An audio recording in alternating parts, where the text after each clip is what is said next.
This conference will now be recorded. So what is a cough means? A cough is a protective reflex mechanism. It is not always pathological. Normally physiological cough, whatever it is there, it is a protective reflex mechanism to remove two things. One is any foreign material if somehow, like suppose if any food particles have entered into the larynx instead of the pharynx. To remove that foreign material also will start coughing. And the second thing is to remove the respiratory secretions. Okay, any excess respiratory secretions have been in it. So to remove that also you can, this cough is a protective reflex mechanism which helps to remove that excess respiratory secretions and the foreign materials by accidentally it has entered. Okay, so this is an involuntary reflex. It is not a voluntary reflex. It is just, it will come automatically. Okay, and it is a major defense mechanism to protect the lungs from the excess respiratory secretions and these foreign particles. Okay, so this cough you have to remember that it is actually a protective mechanism, so you should not stop it unless it is a pathological. Okay, or if the patient's sleep is disturbed, or if the patient is at a risk of any hernia or any surgery, some scars, incisions are there, at that time only we want to suppress the cough. Otherwise it is a major defense mechanism and physiological to protect the respiratory tract. Okay, so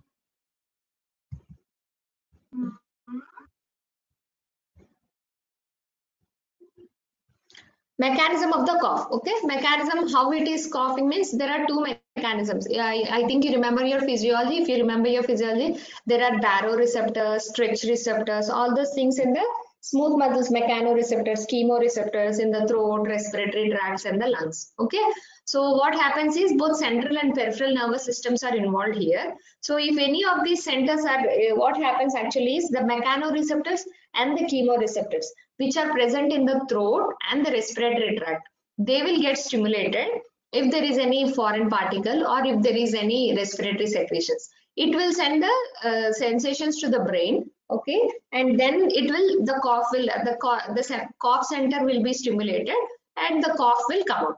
Okay, that is the normal mechanism. And in the lungs also, if the stretch receptors are stimulated, then also the cough center will be stimulated. Okay, so what are the things which will stimulate these receptors means any changes in the bronchial smooth muscle and bronchial mucosa, all those things will stimulate this cough. Okay, this is how it will be. See, any mucus secretions, this and this is all mucus secretions, whatever it is there. So because if there is any, suppose if there is any inflammation or if there is any pathological things, it will start this histamine, it will start secretions. Okay, and this prostaglandins, interleukins, all these things will start producing the secretions, and this mucus it will come out, and it will, this cough, it will, this mucus it will stimulate the cough receptors which are present on the epithelium. Okay, so it will automatically, the cough receptors, that is the mechano and the chemoreceptors, it will stimulate it and it will stimulate this cough center in the brainstem. Okay, see, cerebral cortex will have a control urge to cough, and the brainstem NTS relay the neurons and its central cough generator through the phrenic nerves, spinal motor nerves and the recurrent laryngeal nerves. Thereby it is going and stimulating the diaphragm, intercostal muscles, laryngeal muscles and abdominal muscles. All these muscles have to be contract to produce this cough. Okay,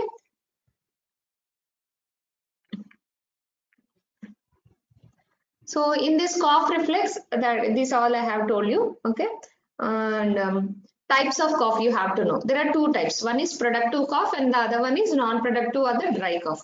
Productive cough is always a defensive mechanism. So it will help to try to send out the excess respiratory secretions from our throat. Okay, so this productive cough will always produce some sputum.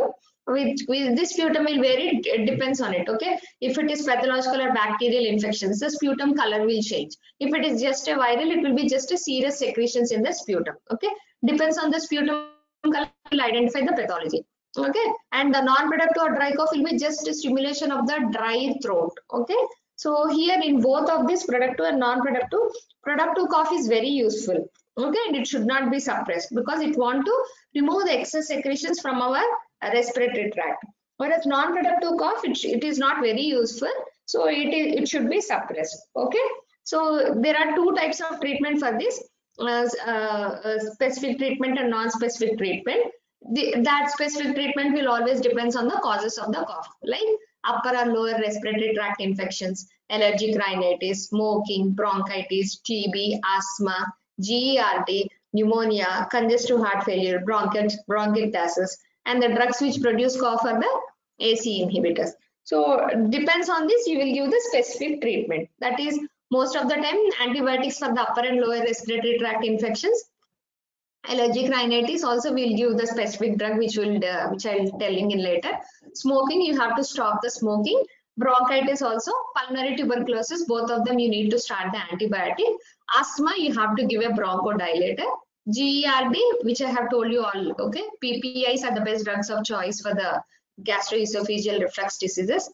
Pneumonia, also you have to give an antibiotic. Congestive heart failure, there you have read, right? You have to take all the inotropic drugs to stop it, so the cough will be suppressed.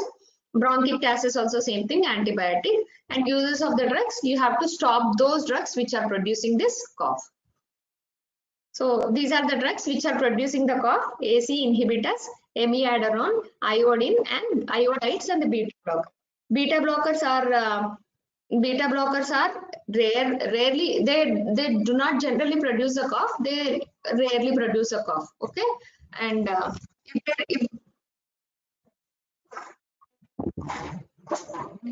if you do not know what is a cough pathology, and if you are identifying that if you have removed all these drugs and you still find that beta blocker the patient is using and the cough is not suppressing, then you can tell that beta blocker is a drug which is inducing the cough. Okay. So now coming to the non-specific treatment, okay, you have to give a symptomatic treatment. One is antitussive, that is a most important cough suppressant. And the next one are the expectorants, which will increase the volume of the mucus secretions, and it will expectorant. The name itself is telling they are sending out all the mucus secretions. Okay, mucolytic. Mucolytic means it is reduces the viscosity of the mucus. Okay, mucus lytic, it is lysing the mucus contents, whatever the polysaccharides are there, whatever the fibers are there in that, these mucolytic products will break those fibers, and you will see that it is viscosity of the mucus is decreased. So if the viscosity is decreased, the thickness of the mucus will be decreased, so it can easily come out of the tract, the throat, and the respiratory tract. Okay. Mucokinetic, it will increase the mobility of the cough. Okay, means the mucus with more speed it will come out of the respiratory tract. So here the class antitussives, the central acting and the naturally centrally acting drugs and the peripherally acting drugs. In the centrally acting drugs, if you remember the opioids chapter, we told you it also has an action on the cough. Okay, among all the opioids, the codeine is one drug, codeine and folcodeine. These are one drugs which will have more action on the cough center and less drug abuse and less euphoric, less analgesic action. Okay. So among all this, so codeine and folcodeine are used as antitussives. Whereas non-opioids, noscapine, dextromethorphan are the drugs which will it is not like opioid receptors. Mu receptors are kappa, but because of the non-opioid receptors, they are acting and they are directly suppressing the cough center. Okay. Whereas peripherally acting, you have this pharyngeal dimals and syrup lozenges and the steam inhalation. Okay. Expectorants, whatever I have told you, directly acting and indirectly acting are there. Guaifenesin, sodium citrate, indirectly acting, ipecacuine and ammonium salt. Mucolytic, bromhexine, ambroxol, acetylcysteine, methylcysteine. Others, antihistamines, bronchodilators, and the local anesthetics. Okay, the classifications vary from different textbooks actually, but ultimate part is expectorants, mucolytics, antitussives. Okay, so read whatever there in your Tripathi, read that classification.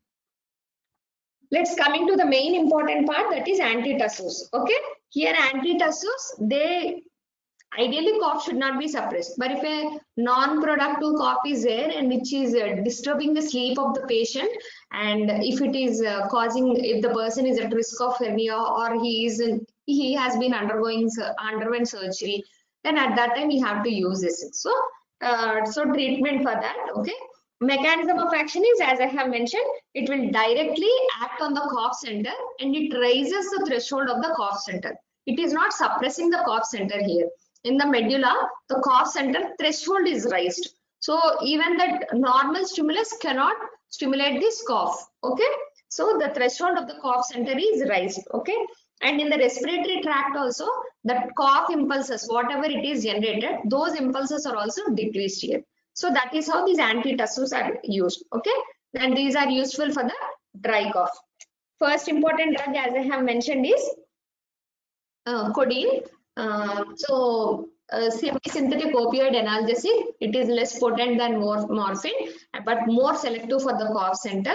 And at low dose around 10 milligram BD only, the codeine is decreased. Codeine can decrease the cough. And this antitussive action, just like any other opioids, it is blocked by the opioid antagonist naloxone. And it is having less addicting property and less analgesic property. Okay, the side effects will be the same like any other opioids, that is constipation, drowsiness, respiratory depression, and as usual it is contraindicated in the bronchial asthma. You remember, right? Opioids will cause bronchoconstriction, so that is why you cannot give it in the bronchial asthma patients. Next, coming to another drug, that is Falcodine. In this Falcodine, antitussive efficacy is similar to the codeine, but it is having not less, it is having no analgesic activity and no addicting property, also longer acting drug. Okay. And the next non-opioid alkaloids are noscapine. Okay. And here this is used for especially spasmodic cough. Okay, especially like whooping cough or those cough, especially for those things it is used noscapine. Because of it is non-opioid property, it is having no addiction, no analgesic, no constipation property. Okay, and nausea, headache, tremor, bronchoconstriction, these are the side effects of the noscapine. Next important drug is dextromethorphan. Okay, it is actually an NMDA receptor antagonist. NMDA, N-methyl D-aspartate receptor antagonist. Okay, it is having two isomers. One is D isomer and the other one is a L isomer. Among these, D isomer is only having the antitussive action. Okay, L isomer is having an analgesic action. So we are not bothered about it. So dextromethorphan, that is why dextromethorphan, D isomer of the methorphan, for the antitussive action. The same like as it is not an opioid, less addiction, constipation, minimal drowsiness, no analgesic and no effect on the mucociliary action. It is also always used along with an antihistamine and bronchodilator, because histamine will produce more secretions, and as long as the secretions are there, again the cough will be generated. Okay, so you have to give an antihistamine and bronchodilator to produce for more air to enter into this respiratory tract. Okay, nausea, vomiting, but hallucinations and ataxia are seen with a very high dose. Okay, normally we don't go for such high dose. Next one, one more drug is there, that is clofenidenol. Actually, I forgot to keep it here. This is also the same like dextromethorphan, centrally acting, slow onset, longer duration of action. Where vertigo and irritability are two side effects are there. Okay, this is about the antitussive drugs. There is one more part called, that is pharyngeal demulcents. Means pharynx, whatever the pharynx is there, we are soothing the pharyngeal mucosa. So that is why it is called pharyngeal demulcents. Okay, so normally like whatever those things, the strepsils, the Vicks, the Halls, whatever all those things are there, those are the demulcents. Okay, so what they do is, whenever we take it and we we normally keep it in the mouth and for a long time, right? So what happens whenever there is something in the mouth, the saliva will start producing. Okay, so because of that, the pharynx will, those secretions will soothe the pharynx. Okay, and also this whatever it is, you know that some ginger, some mint, all those contents will be there in this pharyngeal demulcent. Those things will soothe the throat. So whenever the throat is soothed or it is not dry, means it is becoming wet. So obviously deferent impulses, whatever the input from the pharynx to the cough center, that will be decreased. Okay, because the inflamed pharyngeal mucosa, whatever it is there, it has been soothed because of this demulcents. Okay, So this is a symptomatic relief in the dry cough, and some syrups and lozenges, most of them it will be there. Okay. Next one are the expectorants. Expectorants, as I have told you, mucokinetics and mucolytics, whatever those are there, it will be there. Expectorant, so it will drive away from the chest. Whatever it is there in the respiratory tract, those will be driven out from the chest. So the bronchial secretions, whatever they are there, it will be increased in this time, and the viscosity of the secretions will be decreased. Okay, and it facilitates the removal. So in these expectorants, they normally do not suppress the cough here. So because of the increased bronchial secretions and the viscosity, more cough will be produced, and once all the secretions have driven out of from the respiratory tract, the cough will be suppressed. Okay, so these are mainly helpful for the removal of the respiratory secretions, not directly to suppress the cough. Okay, so directly acting and indirectly acting are there.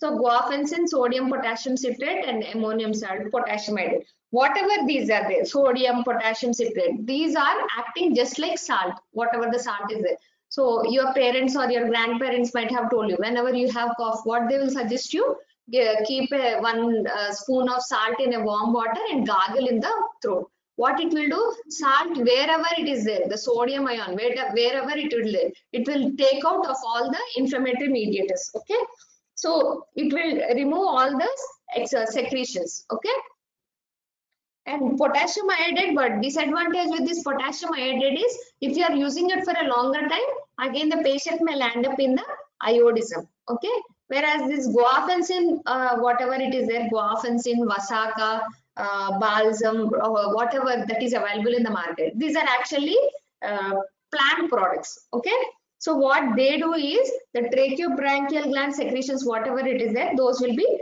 stimulated. Okay, and what among all these things, only guaifenesin is marketed, so that is why I have mentioned only guaifenesin. Okay, and the other drugs are banned by the US FDA. Okay, next sodium, potassium, these I have told you. Okay, potassium, as I have told you, iodism, the patient may land up in iodism.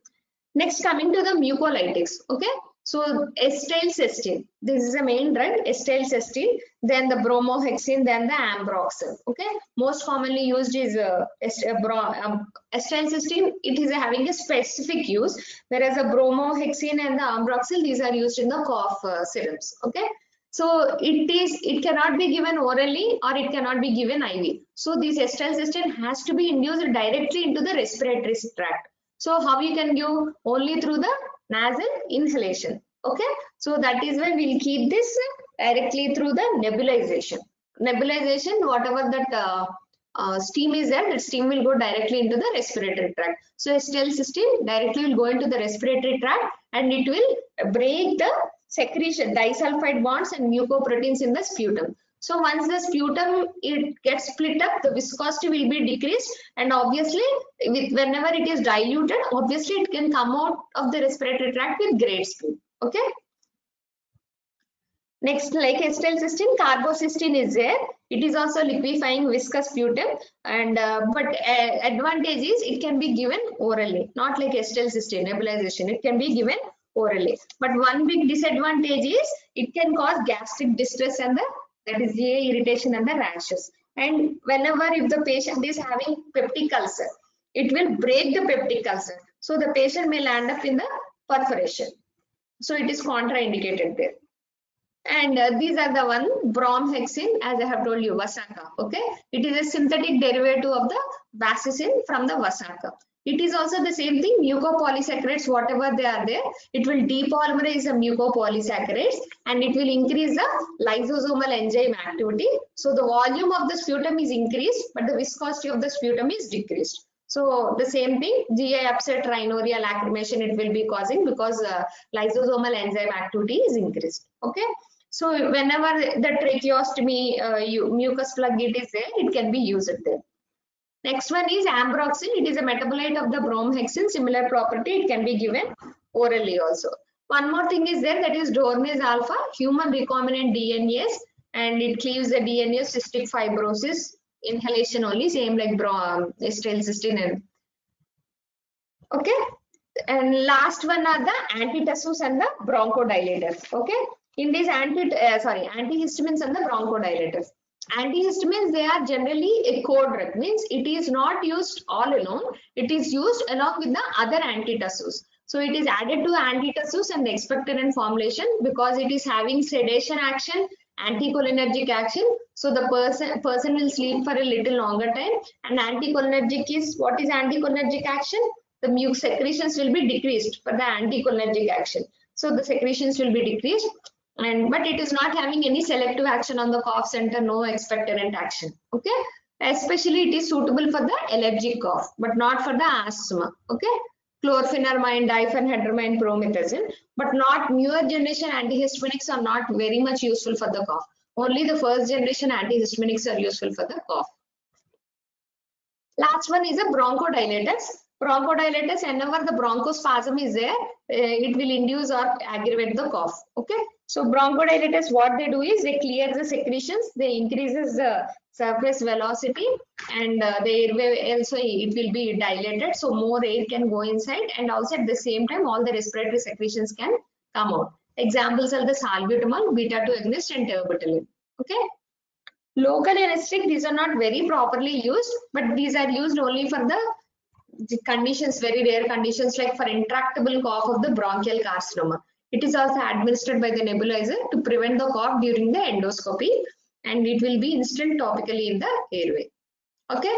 And the other things what we normally use is role of hydration in the cough. Dehydration, what it will cause? It will increase the viscosity of the secretion. Whenever you are doing the steam inhalation, it will give adequate fluid and the viscosity will be decreased and the secretions will come out. Okay. So that is about the steam inhalation. Okay. This is about the specific treatment approach to the cough I was telling you in the beginning of the class. If you are having upper or respiratory tract infections, you have to use appropriate antibiotic. Smoking or chronic bronchitis, first thing you have to stop the smoking. TB, you will give the antibiotics for the tuberculosis. Asthmatic, inhaled beta-2 agonist or corticosteroid. And post-nasal drip, sinusitis, all those things, you have to use nasal decongestants, antihistamines, and the antibiotic. GERD, as I told you, proton pump inhibitors, and at the same time, diet also you have to modify, and at the same time, you have to raise your head to a little higher than the chest. Okay. And AC inhibitor, you should stop using the AC inhibitor. Okay. And if you want to go for another drug, then you'll go for the ARBs, that is angiotensin receptor blockers, that is losartan. Okay. So this is all about the cough. Okay. All you have to know is you have to this is very important actually. Okay. Cough, you have to know the drugs, and all the drugs you have to know, and which drug is used to decrease the secretions, increase the secretions. The basic gist you have to know. Okay. So this is about this today's class, a very short class actually. So let's take the attendance here. Okay.